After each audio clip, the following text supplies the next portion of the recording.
मीरापुर विधानसभा seat पर चल रहे उपचुनाव में समाजवादी पार्टी लगातार अपने कैंडिडेट लाने के लिए काम कर रही है।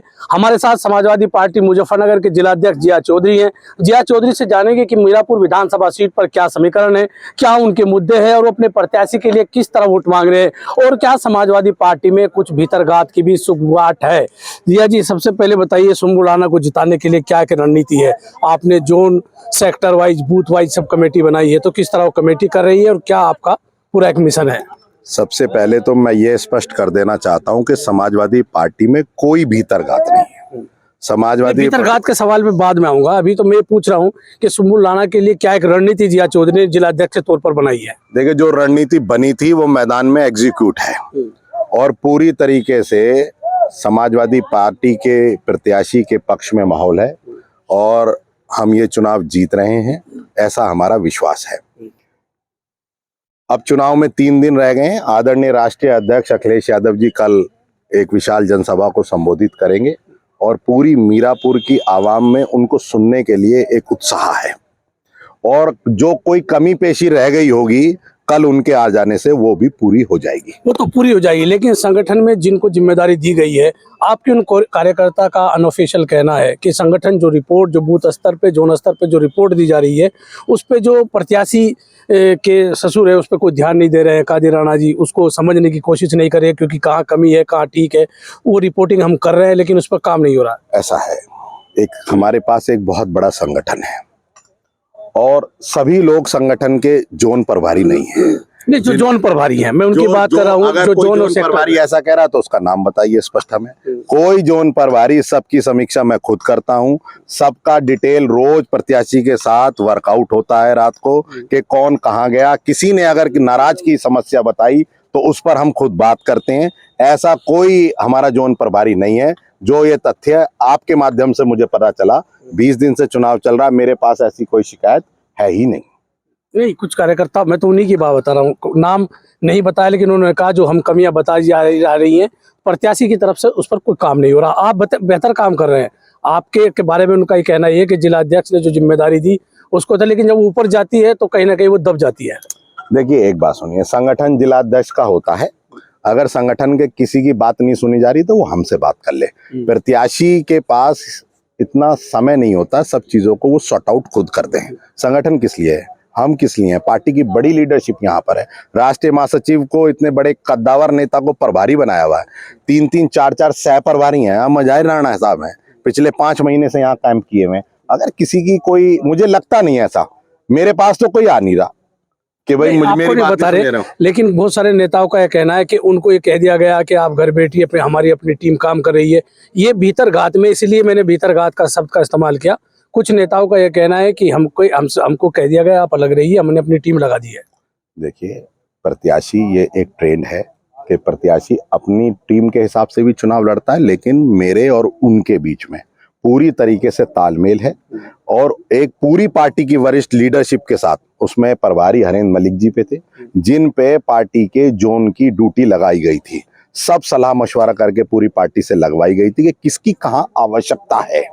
और यहाँ तो संगठन के लोग हैं, कम से कम 100-150 लोग तो पार्टी के बड़े नेता, कई विधायक, कई मंत्री प्रचार प्रसार कर रहे हैं। तो ऐसे में जहां ये बात आ रही है कि साहब हमें नहीं रखा गया, और तो कोई बात नहीं, उन्हें दूसरे चुनाव में मौका मिलेगा। जिसे नहीं रखा गया, हम यही हैं सब लोग। अभी आपने हरेंद्र मलिक जी की बात की, मैं एक सवाल आपसे पूछूंगा। हरेंद्र मलिक जी को कुछ ही हिस्सों में लगाया गया है, जबकि वो 40-45 साल पुराने नेता है। पूरे जिले में उनका अपना एक जनसंपर्क है, पूरे जिले में उनकी अपनी एक टीम है, लेकिन हरेंद्र मलिक को क्यों एक विशेष हिस्से में रखा जा रहा है? क्यों पूरे मीरापुर विधानसभा में उनके कार्यक्रम नहीं हो रहे? ये क्या रणनीति सपा की है? ऐसा है, वो सर्व समाज के नेता हैं, पार्टी के राष्ट्रीय महासचिव हैं, सांसद हैं। सांसद के तौर पर अभी जो चुनाव हुआ था, सभी वर्गों ने वोट नहीं, वो मैं कह रहा हूँ, उनकी हर वर्ग में अपनी पकड़ है, लेकिन उनका जनसंपर्क एक विशेष दायरे में क्यों रखा जा रहा है? ऐसा है, ऐसा नहीं है। हमने पहले उनके समाज में कार्यक्रम लगे।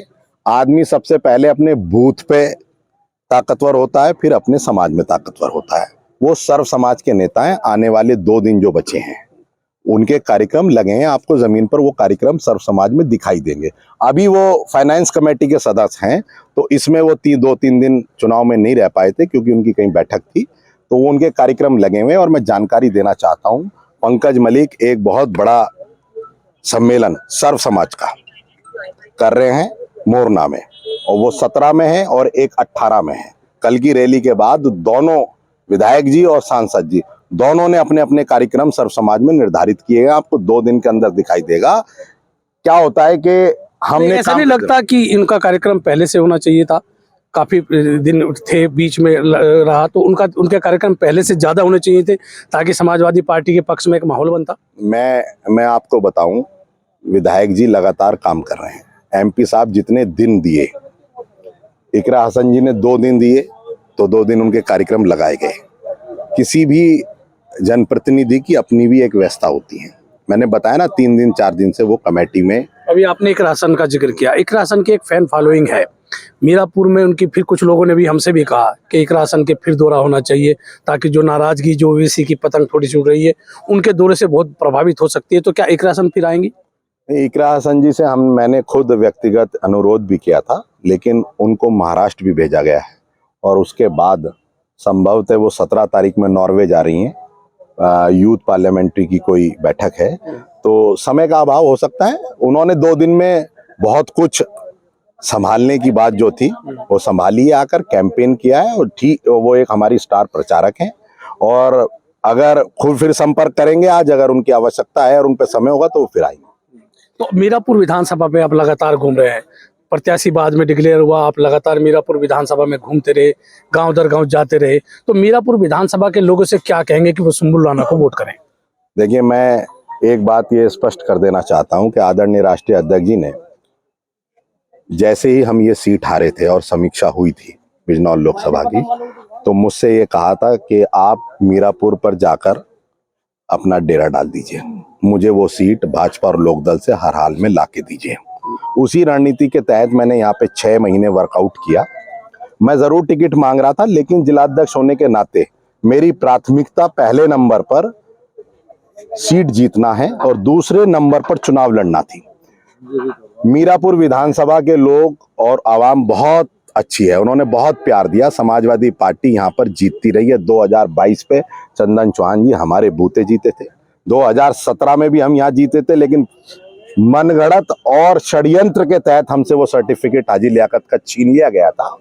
तो हमारा ट्रैक रिकॉर्ड समाजवादी पार्टी को यहाँ अनुमान पिछले 20 साल में लगभग 25 से 30% वोट मिलती रही है। तो मीरापुर जनता के हम आभारी हैं, और आने वाले चुनाव में भी मीरापुर की आवाम बहुत समझदार है, वो सोच समझ के वोट करेगी और निश्चित तौर पर सुंबुल राणा के पक्ष में वोट होगी। जो ये बात चल रही है, बंटवारे की बात कौन करता है? बीजेपी। काटने की बात कौन करता है? बीजेपी। हमारी चिंता इतनी क्यों है कि हम बट जाएंगे? कोई नहीं बटेगा। एक आखिरी सवाल, बड़े नेताओं में समाजवादी पार्टी में और प्रत्याशी में कुछ तालमेल की कमी है, इससे उसको नुकसान होगा? नहीं, कोई तालमेल की कमी है। तालमेल की कड़ी के बीच में मैं हूँ। अच्छा, आप अगर बीच की कड़ी है। जिलाध्यक्ष का क्या काम होता है? जिलाध्यक्ष है पार्टी का, कहीं कोई प्रॉब्लम आएगी तो हम बात कर रहे हैं। सब लोग हैं यहाँ पे, अभी सांसद जी यहीं गए हैं, प्रदेश अध्यक्ष जी खुद यहाँ पर कैंप कर रहे हैं आज पूरे दिन से, वो देखने के लिए आए कि कहीं कोई दिक्कत तो नहीं है। तो पार्टी ने उन्हें भेजा है, सब लोग अपना अपना काम कर रहे हैं। क्या है कि हम हूटर्स नहीं बजा रहे, हमारे पास कोई एस्कॉर्ट नहीं है। जिस तरीके से चुनाव आचार संहिता का खुला उल्लंघन हो रहा है, मंत्री एस्कॉर्ट में घूम रहे हैं, जबकि कानून सम्मत बात यह है कि जैसे ही चुनाव आता है, आचार संहिता लगती है, सरकारी तंत्र मंत्रियों से वापस ले लिया जाता है। आपने भी प्रेस कॉन्फ्रेंस की थी, उसके बाद से असर है, एस्कॉर्ट कम घूम रही है। अभी एमआईएम का प्रत्याशी यहीं भारी हूटर बजा रहा था, वीडियो बनी है, पर्यवेक्षक से हम भेजेंगे। अभी झंडा, हमारी गाड़ी पे झंडा का साइज नापते हैं। मैंने कल भी जिलाधिकारी महोदय से ये सवाल पुटअप किया था कि हमें ये बताया जाए कि समाजवादी पार्टी के प्रत्याशी समर्थक को छोड़कर एक भी कार्रवाई दीगर दल के लिए की गई है या नहीं की गई? पहले प्रशासन पक्षपात की कार्रवाई कर रहा है, समाजवादी पार्टी चूंकि मजबूत है तो उनके खिलाफ थोड़ा सख्ती की जा रही, बाकी को छूट। सरकार का तंत्र है, प्रशासन भी सरकार के साथ है, और कुछ अधिकारी अति उत्साह में हैं, उनको ऐसा नहीं करना चाहिए। वो डेमोक्रेटिक सिस्टम को वही तो फॉलो करते हैं। अगर हम कहीं गलत हों तो हम उनको कह रहे हैं कि साहब हम गलत हैं, तो आप हमारे खिलाफ कार्रवाई कीजिए।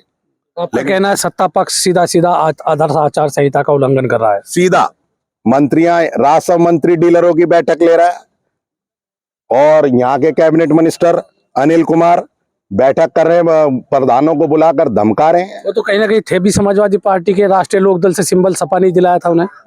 वो अब थे, अब नहीं है, अब वो भाजपा ही हैं। वो भाजपा में चले गए। गए तो कहीं और हैं, लेकिन हैं भाजपा ही। तो ये थे जिया चौधरी, जिनसे हमने खुलकर बात की कि समाजवादी पार्टी की प्रत्याशी सुंबुल राणा की मीरापुर विधानसभा सीट पर क्या स्थिति है, क्या वो भीतरघात कम कर पाएंगे। और उन्होंने सीधा सीधा जिला प्रशासन पर आरोप लगाया कि जिला प्रशासन सत्ता पक्ष के फेवर में है, जबकि समाजवादी पार्टी को तंग किया जा रहा है। मैं हूं राशिद अली और आप देख रहे हैं हमारा चैनल खोज न्यूज।